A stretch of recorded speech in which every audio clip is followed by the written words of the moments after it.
क्या आपने कभी सोचा है जहाँ तापमान -30 डिग्री हो, ऑक्सीजन आदि हो और धरती बर्फ से ढकी हो, वहाँ बिजली बनाई जा सकती है? अब भारत वही कर रहा है। 14,000 फीट की ऊंचाई पर लद्दाख की बर्फीली जमीन के नीचे से ऐसी ऊर्जा निकालने वाला है जो ना रुकेगी, न थमेगी और ना ही प्रदूषण फैलाएगी। ये कहानी है पूगा वैली की, लद्दाख का एक दुर्गम, ठंडा और वीरान इलाका, लेकिन इसके नीचे छुपा है ऊर्जा का वो खजाना जिसे दुनिया जियोथर्मल एनर्जी कहती है। यहाँ की जमीन से गर्म पानी, स्टीम और गैसें निकलती हैं, जो इस बात का सबूत है कि धरती का अंदरूनी तापमान यहाँ बहुत ज्यादा है। ONGC की टीम ने यहाँ जो किया है वो किसी मिशन से कम नहीं। दुनिया की सबसे मुश्किल जियोलॉजिकल फॉर्मेशन में अनकंसोलिडेटेड हिमालयी चट्टानों के बीच बिना हेवी मशीनरी सपोर्ट और सिर्फ कुछ महीनों की सीजनल एक्सेस में यहाँ ONGC ने भारत का पहला जियोथर्मल वेल पूरा कर लिया है। ये पूरी तरह से भारत की अपनी तकनीक और इंजीनियरों की मेहनत से बना है, कोई विदेशी मदद नहीं। जियोथर्मल एनर्जी का सबसे बड़ा फायदा है 24/7 बिजली मिलती है,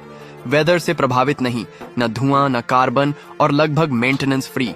और ये सब कुछ एक ऐसे इलाके में होगा जहां आज भी कई गांवों में बिजली नहीं है। लद्दाख में अब डीजल जनरेटर का जमाना गया, अब आएगा पूगा पावर। दुनिया में जियोथर्मल टेक्नोलॉजी आज तक सिर्फ कुछ देशों तक सीमित थी, जैसे आइसलैंड, न्यूजीलैंड और USA, लेकिन अब इस लिस्ट में शामिल हो रहा है भारत, और वो भी अपने दम पर। चाइना ने अभी तक ऐसी ऊंचाई पर जियोथर्मल पावर जनरेट करने की कोशिश नहीं की है। इसलिए ये प्रोजेक्ट सिर्फ बिजली नहीं बल्कि एक मैसेज है कि भारत अब किसी भी चुनौती को हरा सकता है, चाहे वो पर्यावरण की हो या भूगोल की। पूगा वैली अब सिर्फ एक भूभाग नहीं रहा, ये बन चुका है भारत के आत्मनिर्भर भविष्य का प्रतीक। Geothermal energy, continuous, carbon free, future ready, और भारत अब इस तकनीक में भी दुनिया को लीड करने जा रहा है। अगर आप चाहते हैं कि देश की ये तरक्की हर कोने तक पहुंचे तो इस वीडियो को